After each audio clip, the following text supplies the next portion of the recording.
Seigneur, ta parole est grande, elle demeure à jamais. Ta parole est infaillible, rien ne peut la supprimer. Bienvenue à vous, chers spectateurs, et bienvenue à tous nos spectateurs partout dans le monde, dans un nouvel épisode de notre programme quotidien d'études Toute la Bible. Dans ce programme, nous abordons l'étude de tous les livres de la Bible, de la Genèse jusqu'au livre de l'Apocalypse quotidiennement du lundi au vendredi. Si c'est la première fois que vous suivez notre émission, sachez que dans notre étude, nous parcourons généralement les livres de l'Ancien Testament et les livres du Nouveau Testament. Dans notre précédente émission, nous avions terminé l'étude du livre d'Ézéchiel, l'un des grands prophètes de l'Ancien Testament, et aujourd'hui nous entamons une nouvelle étude dans les livres du Nouveau Testament, et plus précisément dans l'épître à Tite, l'une des épîtres pastorales du Nouveau Testament. Mais si vous souhaitez visionner nos émissions précédentes sur les livres déjà publiés, vous pourrez nous visiter sur notre site web toutelabible.net. Permettez-moi d'abord de souhaiter la bienvenue à notre invité, le serviteur du Seigneur qui est avec nous dans le studio, Dr. Issam Ezzat. Bienvenue, docteur. Bonjour, honoré par frère votre Hayat. présence. Merci. Bienvenue également à nos invités qui se trouvent avec nous. Bienvenue. Quelques instants et nous commencerons, chers spectateurs, notre étude. Restez avec nous.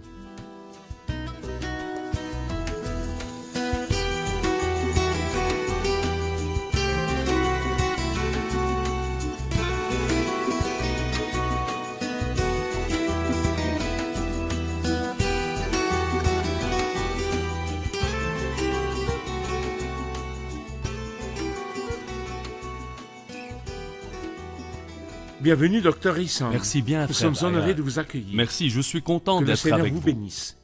Dr. Issam, chaque fois que nous étudions un livre biblique, et en particulier au début du livre, nous avons généralement besoin d'avoir une idée générale de ce livre. Qui a écrit ce livre? Quand a-t-il été rédigé? À qui s'adresse-t-il? Quelles sont ses différentes parties? Nous sommes sur le point d'étudier l'épître à Tite. Qui l'a rédigée? Quand a-t-elle été rédigée? À qui était-elle adressée? Allez-y. Il est clair que dès le premier verset de cet épître, l'auteur est l'apôtre Paul.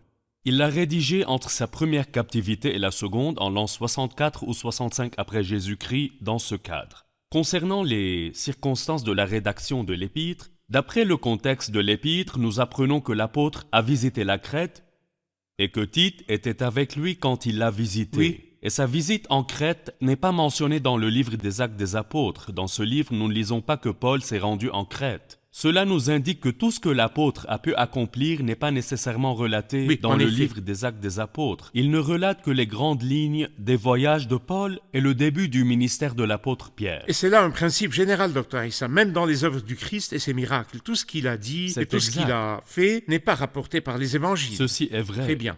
Ils ont consigné les données utiles pour nous. Il est évident que cette visite n'a pas été mentionnée dans le livre des Actes. De plus, il n'est pas resté longtemps en Crète, mais il semble que lorsqu'il l'a quitté, les croyants en étaient encore à leur début. Et les gens là-bas avaient des caractères différents et vivaient dans des circonstances particulières et l'évangile était attaqué. Alors l'Église n'était pas bien organisée, elle n'était pas encore structurée. Par conséquent, lorsqu'il a laissé Tite en Crète, il lui a envoyé cet épître pour lui expliquer pourquoi il l'avait laissé là-bas, quelle était la mission pour laquelle Tite avait été dépêché et laissé en Crète. C'est le but de l'épître, Très la bien. mission pour laquelle Tite avait été délégué afin qu'il l'accomplisse dans les églises présentes dans cette Et région. c'est là le but de l'épître. Exactement. Donnez-moi de plus amples informations sur Tite. À qui cette épître était adressée? Quand a-t-il connu le Seigneur? Quelle relation avait-il avec Paul? Il ressort en outre explicitement du contexte lorsque Paul dit de lui qu'il est un vrai fils que Tite a reçu la foi par l'intermédiaire Parfait. de l'apôtre Paul. Nous comprenons d'après l'épître aux Galates chapitre 2 que Tite était grec et non juif. Mais aussi à plusieurs endroits dans le livre, et d'ailleurs le nom de Tite n'apparaît pas non plus dans le livre C'est juste. des Actes. Oui, correct. Mais malgré cela, son nom est mentionné presque 12 fois dans les épîtres de l'apôtre Paul, 8 fois dans la deuxième épître aux Corinthiens, et une fois ici. Et je pense une fois dans la deuxième épître à bien. Timothée, chapitre 4, et 2 fois dans l'épître aux Galates. Il est évident que bien qu'il fût un jeune grec, et non un homme âgé, c'était un homme très respectueux, et il avait des opinions Formidable. remarquables, à tel point que l'apôtre Paul comptait sur lui. Par exemple, lorsque l'apôtre se rendit à Jérusalem, L'apôtre Paul. oui, à Jérusalem avec Barnabas, à cause d'un problème doctrinal. Oui. Il emmena ce jeune homme avec lui. Oui. Le problème était le suivant. Les fidèles venus du monde païen devaient-ils subir le lourd fardeau de la loi de Moïse, comme les rituels de cette loi? Ces chrétiens des nations devraient-ils être surchargés de cette loi? Il leur emmenait avec lui un échantillon représentatif des croyants, un non-juif devenu chrétien et qui était non circoncis. Était-il nécessaire que les non-juifs se fassent circoncire? Nous lisons dans Galates 2 que même Tite, qui était avec moi, bien qu'il fût grec, n'a pas été contraint de se faire circoncire. Il n'a pas circoncis Tite pour prouver aux païens qu'il n'est pas nécessaire que les croyants en Christ soient soumis aux traditions judaïques. Il est donc évident que Paul avait emmené avec lui Tite comme un échantillon. Oui, exact. La deuxième raison, il y avait une église qui avait de nombreux problèmes, celle de Corinthe. Et pour leur envoyer quelqu'un, il fallait que ce soit une personne respectable. Tout à fait. Qui fut choisi pour remettre la première épître à l'église de Corinthe? C'est lui C'était l'homme Tite. des missions difficiles. C'est lui qui l'a fait. Oui. C'était une mission difficile. En effet, Tite était l'homme des missions difficiles. Il prit donc l'épître qui contenait les paroles très dures de l'apôtre, la première épître aux Corinthiens, et la remit aux fidèles de là-bas. Puis Paul l'a mentionné dans sa seconde épître à cette église, en disant qu'il ne pouvait être tranquille qu'au retour de Tite chez lui. Il souligne au chapitre 2, « Bien que le Seigneur m'y ait ouvert une porte, je n'avais pas l'esprit en repos parce que je n'avais pas trouvé mon frère Tite sur la réaction des fidèles de Corinthe à la première épître de l'apôtre, comment ils avaient pleuré, comment ils avaient aspiré, comment leur zèle s'était-il enflammé et comment ont-ils réagi aux propos de l'apôtre. Ainsi, lorsque Tite lui apporta ces nouvelles, l'esprit de l'apôtre se ranima après avoir vu Tite. Mais il y avait une autre mission, même à Corinthe, il dit au chapitre 8 de la deuxième épître aux Corinthiens, c'est Tite lui-même qui a suggéré de se rendre, chargé d'une mission difficile une fois de plus à Corinthe, mais par la suite, il s'est proposé pour aller de nouveau à Corinthe pour la collecte des aides financières. Tout à fait. La quatrième position prise par Tite, c'est qu'il y avait de nombreux problèmes. Les Crétois n'étaient pas des gens faciles, et il y avait de l'hostilité entre eux. Satan s'était terriblement déchaîné contre eux.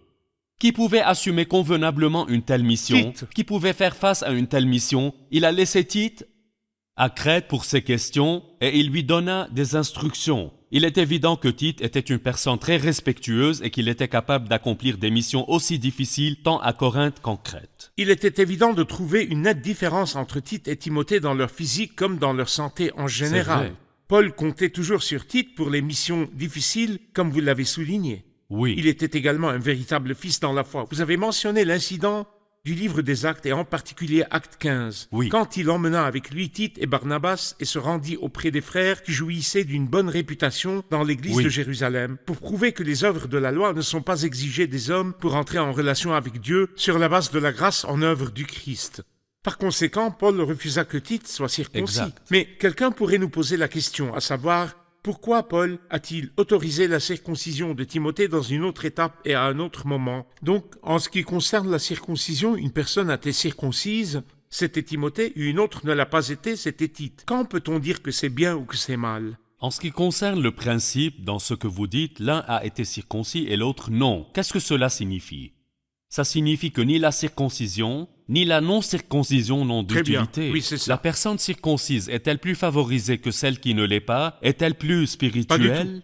Si elle n'est pas Pas du tout. circoncise, est-elle moins spirituelle? Même si Tite n'était pas circoncis, il est évident qu'il était le type le plus fort qui fut désigné pour accomplir les missions difficiles. Et comme vous l'avez mentionné, il existe une nette différence entre les deux. Premièrement, Timothée était de mère juive. Et par conséquent, les Juifs se soumettaient aux traditions juives.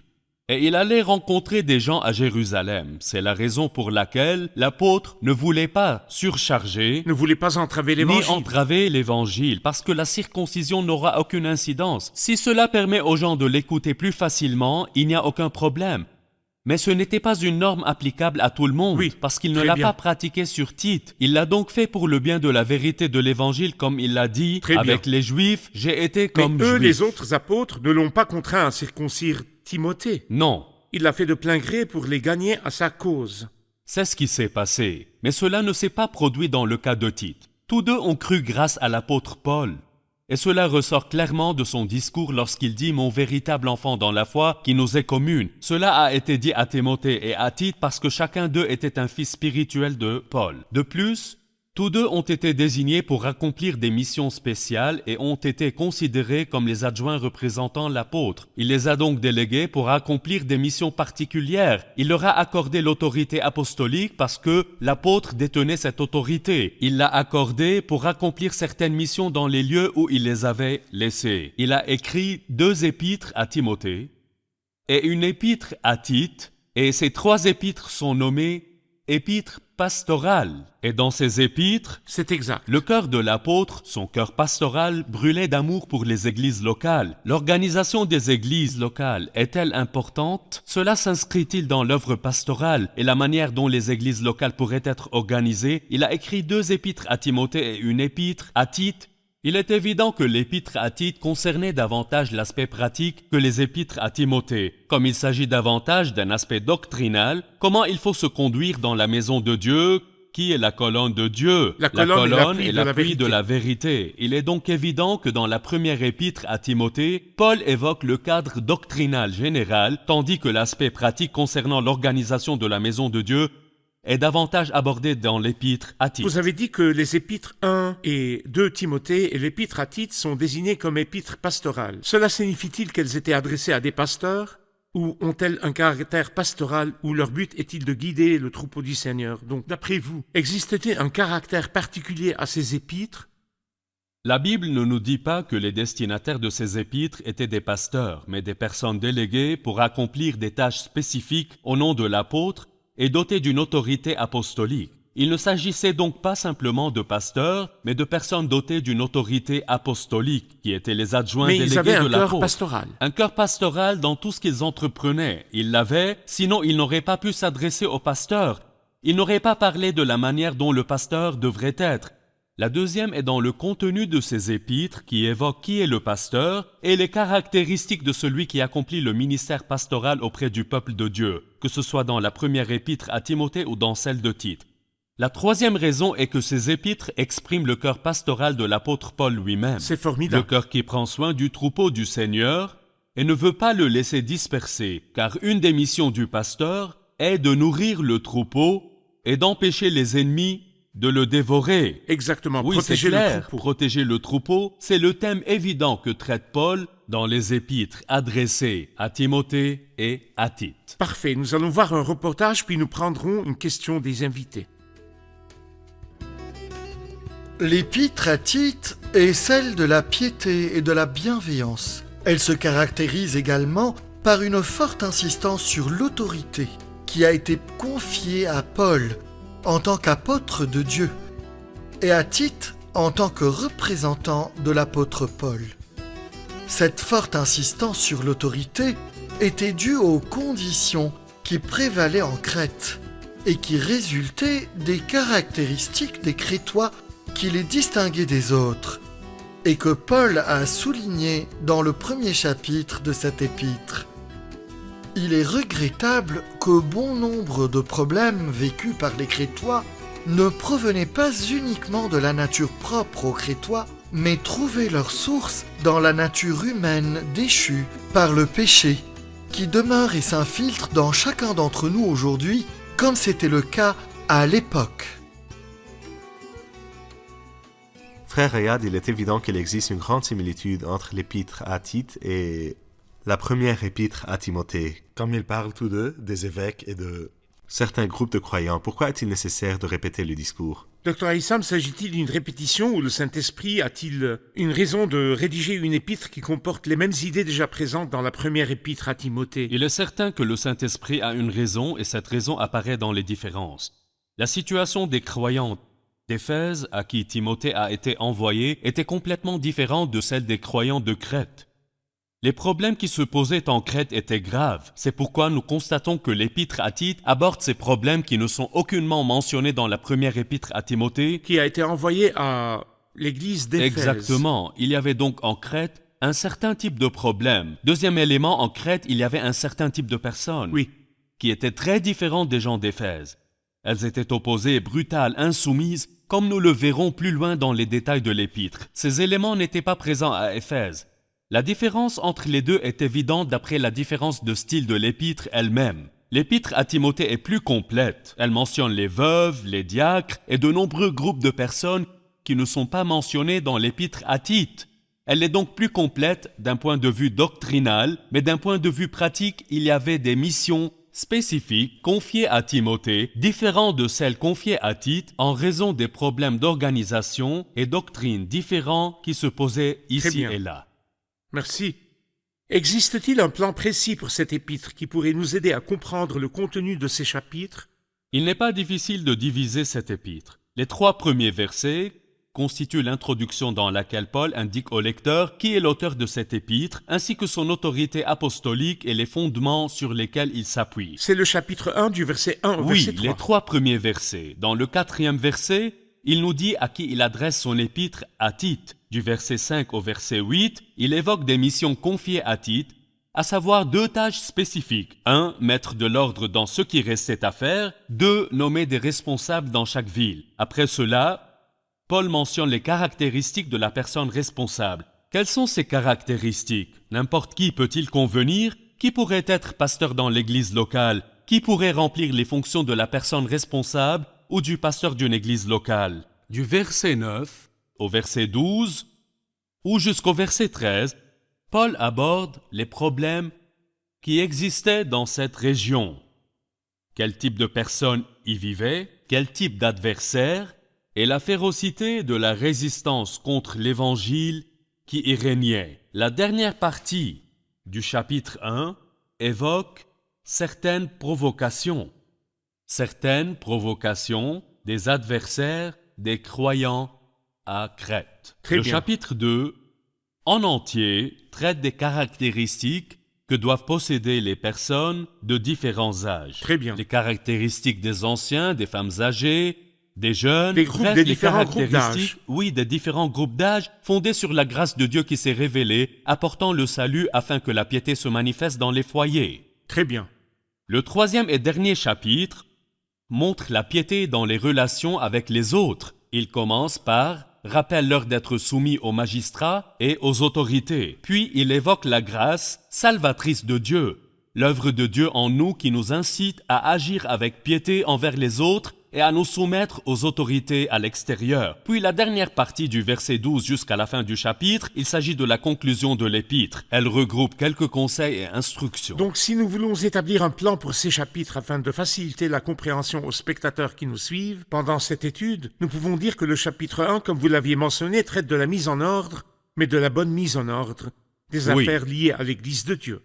Mais le 2e chapitre parle de la saine doctrine et le 3e chapitre nous parle du comportement correct que doivent adopter les anciens et les fidèles. Chapitre 1, le bon ordre de l'Église de Dieu. Chapitre 2, la saine doctrine. Chapitre 3, le comportement correct. Et bien sûr, l'apôtre Paul, dans le chapitre 2, s'adresse à différents groupes d'âge dans son discours. J'aimerais passer au chapitre 1, mais faute de temps, nous étudierons le premier verset du chapitre 1 uniquement à titre d'introduction et nous continuerons dans la prochaine émission si Dieu le veut. Il dit au verset 1 du chapitre 1, « Paul, serviteur de Dieu et apôtre de Jésus-Christ, pour la foi des élus de Dieu et la connaissance de la vérité, qui est selon la piété. » Il a commencé par se présenter en disant qu'il était Paul, serviteur de Dieu et apôtre de Jésus-Christ. Que voyez-vous dans l'expression « serviteur de Dieu et apôtre de Jésus-Christ » ? Ce qui est formidable dans cette présentation personnelle, c'est que Paul, le grand apôtre, qui détient l'autorité apostolique et qui donnera cette autorité à quelqu'un d'autre, commence son épître en disant qu'avant d'être apôtre et d'avoir cette autorité, il est un serviteur soumis à son maître. Et c'était le langage de l'apôtre depuis qu'il avait rencontré le Seigneur mentionné dans Acte 9. « Seigneur, que veux-tu que je fasse? Je suis serviteur et toi Seigneur. » Auparavant, l'apôtre s'est présenté comme un serviteur, mais c'est la première fois qu'il parle de lui-même comme d'un serviteur de Dieu. Il l'a déjà évoqué 2 fois. Il se présente comme un serviteur de Jésus-Christ dans l'épître aux Romains, Paul et Timothée serviteurs de Jésus-Christ, et dans l'épître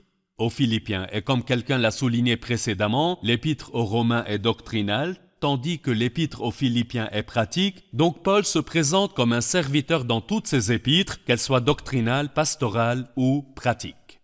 Il se présente donc comme un serviteur au début avant de parler de lui-même comme apôtre de Jésus-Christ. Très bien. Le terme serviteur dans la Bible revêt plusieurs significations. Serviteur pour parler des esclaves et des bien. maîtres, pour désigner un employé, serviteur doté d'une mission. Mais le terme ici veut dire l'esclave qu'on achète. Oui, Un serviteur esclave rattaché à son maître, il continuera à servir son maître pour toujours et ne se séparera jamais de son et lui maître. a choisi cette condition Il le d'esclavage. sert pour toujours de son plein gré. Je ne sortirai pas libre. Très Et bien. il est au service de son maître pour toujours. C'est un serviteur esclave qui a choisi par lui-même de l'être pour ce grand Donc tous Dieu ceux qu'on suprême. appelle serviteurs de Dieu ne sont pas de véritables Tout serviteurs serviteur de Dieu. de Dieu n'est pas un véritable Mais serviteur de un Dieu. véritable serviteur de Dieu ici est quelqu'un qui a choisi volontairement d'être un esclave de Dieu en raison de son amour pour lui et de son libre consentement à accomplir cette mission malgré sa difficulté devant le peuple. C'est pour cela que Paul l'a mentionné avant de se Exact. présenter comme apôtre de Jésus-Christ. L'apôtre allait fournir des instructions dans la suite de l'épître, et ces instructions devaient avoir une autorité. Il n'aurait pas pu les donner avec autorité s'il ne l'avait pas obtenue. Il avait reçu cette autorité, apôtre de Jésus-Christ. Il l'a reçue de Christ lui-même. Et il a dit dans l'épître aux Galates 1:11 à propos de l'évangile que j'ai annoncé, « En effet, je ne l'ai moi-même ni reçu ni appris d'un homme, mais par une révélation de Jésus-Christ. » Il a donc reçu cette autorité et cet apostolat du Seigneur Jésus-Christ. Par la suite, lorsqu'il a voulu confier des instructions à Tite, avec quelle autorité Tite allait-il nommer les anciens? Très bien. Donc Paul, qui lui conférait cette autorité, s'est présenté comme apôtre de Jésus-Christ afin de prouver qu'il avait le droit de la conférer à un adjoint pour accomplir cette tâche. Et c'était une autorité apostolique exclusive à Paul. Ayant été édifié sur les Oui. fondements des apôtres et des prophètes. Parfait. Prenons une question de nos invités. Il y a une partie dans le verset 1 qui dit pour la foi des élus de Dieu est la connaissance de la vérité. Que veut dire la foi des élus de Dieu? Dr. Issam, nous lisons que Paul est serviteur de Dieu et apôtre de Jésus-Christ selon la foi des élus de Dieu. Que signifie la foi des élus de Dieu?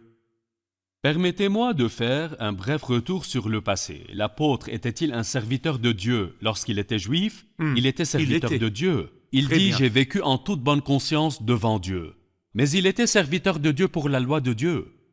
Il était un serviteur au service de Dieu selon la loi. Et tout ce qui lui importait était de défendre la loi. C'est pourquoi lorsque les chrétiens sont apparus, il a essayé de détruire l'église de Dieu C'est et il exact. massacrait les chrétiens pour défendre la loi. Dans cet épître, il leur dit non, que le principe a changé et qu'il est devenu un serviteur de Dieu dans un autre but, un autre principe. De quel autre principe s'agit-il? De la foi des élus de Dieu, et c'est ce qui distingue le Nouveau Testament, le principe de la foi. Je suis un serviteur. Pour quelle raison? Pour la foi des élus de Dieu. Sa mission est de proclamer que Dieu a un nouveau principe dans le Nouveau Testament, c'est la C'est foi. tout à fait Et ce exact. qui distingue les élus de Dieu, c'est la foi en Christ qui est complètement différente du principe de la loi de Moïse qui existait auparavant. Donc le but de sa servitude pour Dieu est au service de la foi des élus de Dieu. C'est exact. Tout à fait.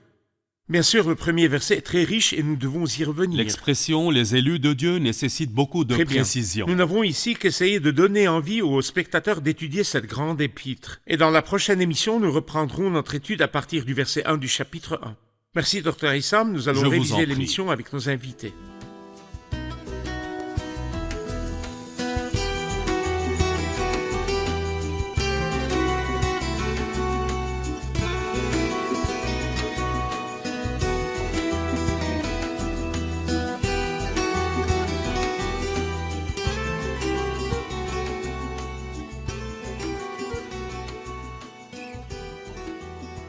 Bienvenue à vous tous. Dans notre émission d'aujourd'hui, nous avons abordé l'épître à Tite et nous aimerions savoir quand a-t-elle été écrite, quel est son sujet, quelles sont ses différentes parties. Quelqu'un peut-il nous répondre à ces questions? L'apôtre Paul l'a écrite entre sa première et sa deuxième incarcération, entre les années 64 et 65 après Jésus-Christ. Lui et Tite se sont rendus en Crète, mais l'apôtre Paul a quitté la Crète et y a laissé Tite pour mettre de l'ordre dans les choses qui manquaient. Ces sections, le premier chapitre traitait du bon ordre, le deuxième chapitre la saine doctrine, le troisième chapitre le comportement correct. Oui, tout à fait, merci. Qu'en pensez-vous, Dr. Issam? Exact. Quelle note lui mettrez-vous? 10 sur 10. Bien sûr. Bien Personne sûr. n'obtient moins que 10. Bon, dans un cas particulier, nous avons appris qu'au chapitre 15 des Actes, Paul emmena Tite avec lui à Jérusalem, mais il refusa de le circoncire. Mais Dans un autre passage, il permit que Timothée soit circoncis. Quelle est la différence entre ces deux incidents? Dans le cas de Timothée, la circoncision n'était pas une obligation, mais l'apôtre Paul l'autorisa, car cela aiderait grandement à la proclamation de l'Évangile, Afin que l'Évangile ne soit pas entravé. Mais dans le cas de Tite, il y avait de faux enseignements législatifs qui prenaient que la circoncision était nécessaire au salut. L'apôtre Paul a opté dans ce cas pour la non-circoncision, pour affirmer que le principe général présent dans la Bible est que les deux ne sont utiles. Exactement. Dr. Issam? J'aimerais ajouter que dans le deuxième cas, Paul a dû insister pour que Tite ne soit pas circoncis, C'est vrai. afin qu'il ne cautionne pas leurs propos selon lesquels la foi en Christ est liée au respect des traditions judaïques. Tout à fait. Je voudrais avoir un commentaire de ce qu'a dit Paul au verset 1. Paul, serviteur de Dieu, apôtre de Jésus-Christ. Qui pourrait nous commenter cette expression Paul, serviteur de Dieu, apôtre de Jésus-Christ? Paul a opté de son propre gré d'être serviteur de Dieu. Et l'apôtre Paul se présente 3 fois comme serviteur de Dieu, dans les épîtres pastorales comme l'épître à Tite, et dans les épîtres doctrinales comme celle aux Romains, et dans les épîtres pratiques comme l'épître aux Philippiens, l'apôtre Paul se présente comme serviteur de Dieu. Donc, que ce soit dans l'enseignement doctrinal, pastoral ou pratique, il se présente comme serviteur de Dieu. Très bien. Mais dans l'expression apôtre de Jésus-Christ, que voyons-nous? Apôtre de Jésus-Christ, nous y voyons l'autorité de l'apôtre Paul concernant l'organisation des affaires propres à l'Église. Très bien. Votre avis, Dr. C'est Issam? exact. Ok. Merci à vous tous. Que Dieu vous bénisse. Merci, Dr. Issam. De Que Dieu rien, vous frère bénisse. Ayad. Chers spectateurs, nous avons appris dans notre émission d'aujourd'hui que l'épître à Tite est l'une des épîtres pastorales du Nouveau Testament. Elle a été écrite par l'apôtre Paul et envoyée à Tite afin que celui-ci mette de l'ordre dans l'Église de Dieu. Et cette épître lui a été communiquée alors qu'il se trouvait en Crète. Cette épître n'exprime pas uniquement le cœur pastoral de l'apôtre Paul, mais également le cœur de Dieu. Car le cœur de Dieu se soucie des siens qui sont dans le monde, l'Église. Il veut la trouver dans le meilleur état possible. Il veut la rendre aussi belle que possible. Et l'Église se rend belle en étant bien ordonnée, en adhérant à la saine doctrine et en adoptant un comportement correct, étant donné que le bon ordre et la saine doctrine conduisent à un comportement correct. Je vous retrouve dans le prochain épisode. Que le Seigneur soit avec vous.